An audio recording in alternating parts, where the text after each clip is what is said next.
Nesse pequeno vídeo, eu vou esclarecer para você o conceito de sentido real e sentido convencional da corrente elétrica. Esse tema está sempre envolvido em muita dúvida na cabeça do aluno. E eu vou, então, esclarecer com esse vídeo, de uma vez por todas, essa sua dificuldade.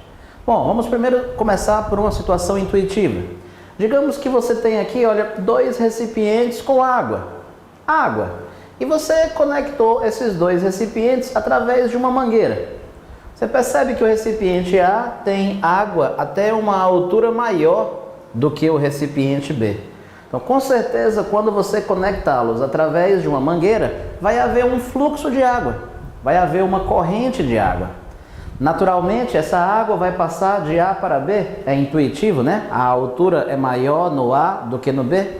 A água vai passar de A para B. Nós vamos ter aqui um fluxo de água nesse sentido. E à medida que essa água vai fluindo, é fácil ver que a quantidade de água em A vai ficando cada vez menor, vai diminuindo. E a quantidade de água em B vai ficando cada vez maior, vai aumentando. Isso até que o sistema atinja o equilíbrio hidrostático, beleza? Bom, professor, então, em A quantidade de água está diminuindo. Em B, a quantidade de água está aumentando. Aí eu pergunto para você, numa situação como essa, se você fosse estabelecer o sentido para a corrente de água nessa figura, eu vou te dar duas opções. Opção número 1, Renato, na opção número 1, cara, eu estou querendo arbitrar que o sentido da corrente de água, numa situação como essa, aponta do recipiente onde a quantidade de água está diminuindo para o recipiente onde a quantidade de água está aumentando. Essa é a opção 1. Ou então, opção 2. Não, eu quero que a corrente de água aponte do recipiente onde a quantidade de água está aumentando para o outro onde a quantidade de água está diminuindo. Eu te dou duas opções. É uma escolha arbitrária. Escolha uma das duas por qualquer motivo que você queira. Bom, é intuitivo, né? E dá vontade de você escolher, o que é intuitivo. E o intuitivo é você realmente imaginar que a corrente de água está indo do recipiente onde a água está diminuindo para aquele onde a água está aumentando. Então, essa é a sua escolha arbitrária porque ela satisfaz a sua intuição. Essa mesma situação acontece quando você tem um deslocamento de cargas elétricas, quando você tem uma corrente elétrica entre dois corpos. Por exemplo, digamos que você tem aqui, olha, dois corpos A e B. E digamos que vai haver um deslocamento de portadores de cargas de A para B. Olha, portadores de cargas podem ser prótons, podem ser elétrons, podem ser partículas alfa, podem ser íons positivos, os cátions, podem ser íons negativos, ânions, Uma condução, por exemplo, numa solução eletrolítica, numa solução de água e sal, Da aula de eletroquímica. Então, uma corrente elétrica é qualquer deslocamento ordenado de portadores de carga, mas não precisa ser elétrons, Se for num fio de cobre, num fio condutor, num metal, serão elétrons, mas se for numa solução eletrolítica, serão íons.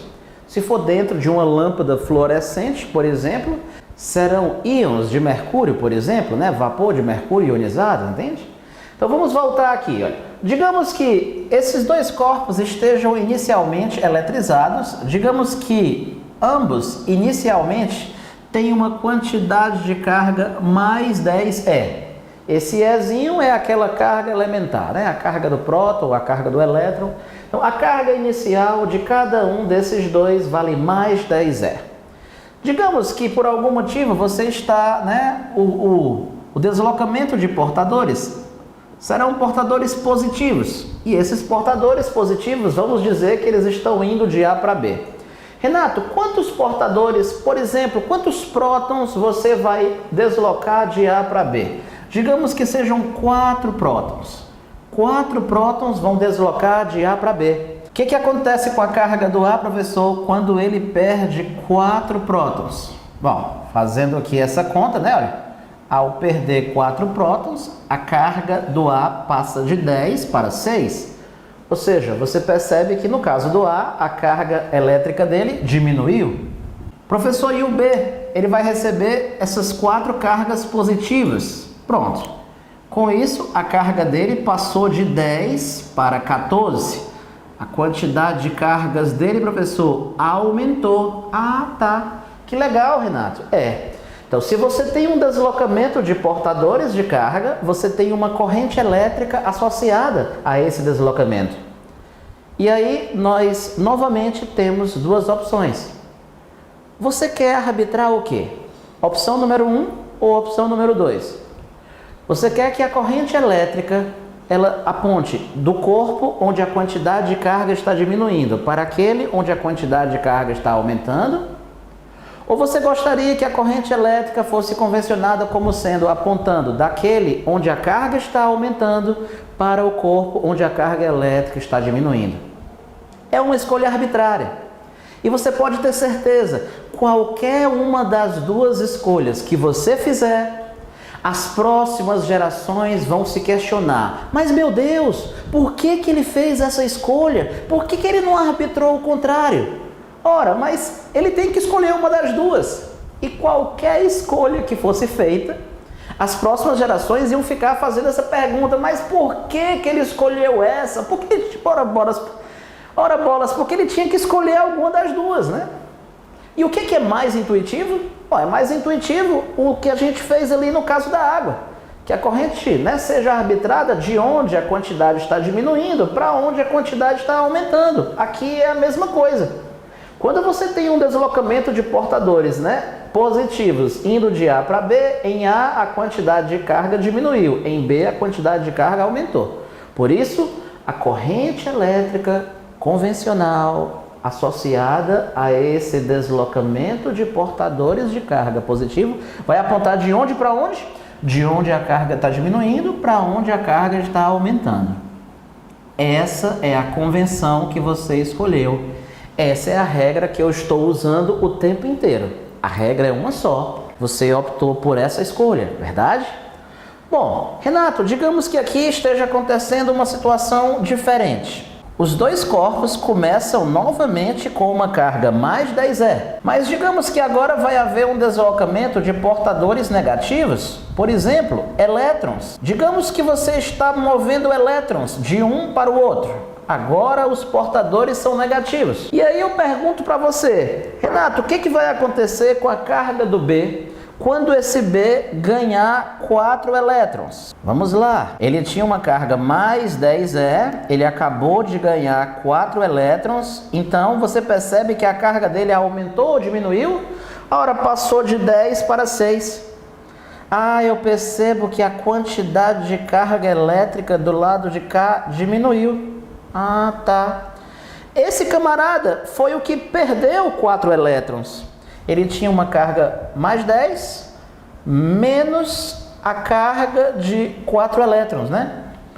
E aí você já aprendeu isso aqui na aula de matemática, não é verdade? Quando você tem 10 menos 4, você fica com 14. É a mesma coisa que vai acontecer aqui. A carga que era mais 10 passou para mais 14. Aumentou ou diminuiu? A carga do lado de cá aumentou. E aí eu vou usar a mesma regra, a mesma convenção que você escolheu comigo. A corrente elétrica convencional, ela aponta de onde para onde? Qual foi a sua escolha? De onde a carga está diminuindo para onde a carga está aumentando. No caso aqui, no corpo B, a quantidade de carga está diminuindo e em A é que ela está aumentando.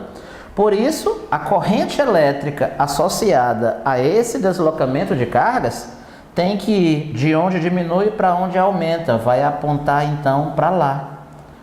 Vala, professor! Pois é, veja, né? Então aqui a gente diz o seguinte, que quando os portadores de carga são negativos, a corrente convencional associada a esse deslocamento de portadores negativos, o sentido dela acaba sempre ficando com o sentido contrário do movimento desses portadores. Quando os portadores são positivos, o sentido da corrente elétrica convencional acaba coincidindo, com o mesmo sentido do movimento dos portadores. Então, coincide quando os portadores são positivos. Fica com o sentido contrário quando os portadores são negativos. Mas professor, mas por que fica o contrário? Eu não estou entendendo não. Por que aqui ficou uma coisa e aqui ficou outra? Eu acabei de explicar para você que eu usei a mesma regra nos dois casos. A regra é uma só. Qual é a regra? O sentido convencional da corrente elétrica, em qualquer situação, ele sempre aponta de onde para onde? Do corpo, onde a quantidade de carga está diminuindo, para o corpo, onde a quantidade de carga está aumentando. O problema é que quando os portadores são negativos, como por exemplo elétrons, o corpo que está recebendo os elétrons, é ele que a quantidade de carga está diminuindo. Porque quem recebe elétrons tem um decréscimo da sua quantidade de carga. É por isso que aqui fica ao contrário da intuição, né? Quando alguém recebe portadores positivos, aí acontece o que você acha mais lógico, né? Esse camarada vai ter um aumento da quantidade de cargas. Por isso que o sentido da corrente coincide com o sentido do movimento dos portadores quando eles são positivos. No caso do negativo, acaba ficando o contrário por causa disso, entende? Então, moral da história é uma escolha arbitrária. E não tem jeito, qualquer que tivesse sido a escolha, daria polêmica. A escolha feita foi: a corrente elétrica convencional aponta sempre do corpo, onde a quantidade de carga está diminuindo, para aquele onde a quantidade de carga está aumentando. Essa escolha leva a essas duas conclusões que eu te falei. Não interessa, se você tivesse feito a escolha contrária, né? Ou seja, se há 200 anos atrás, né, nos primórdios da eletricidade, alguém tivesse feito a escolha contrária, claro, ficaria tudo ao contrário, e as próximas gerações ainda iam continuar perguntando: mas meu Deus, mas por que eles escolheram isso? Por que não escolheram o contrário? Ora, porque tinha que escolher uma das duas. E a escolha feita foi essa, aquela que é mais intuitiva, aquela que funciona inclusive com a água. Beleza? Então, essa é a ideia do sentido real e do sentido convencional da corrente elétrica. É simples assim. Espero que você tenha entendido.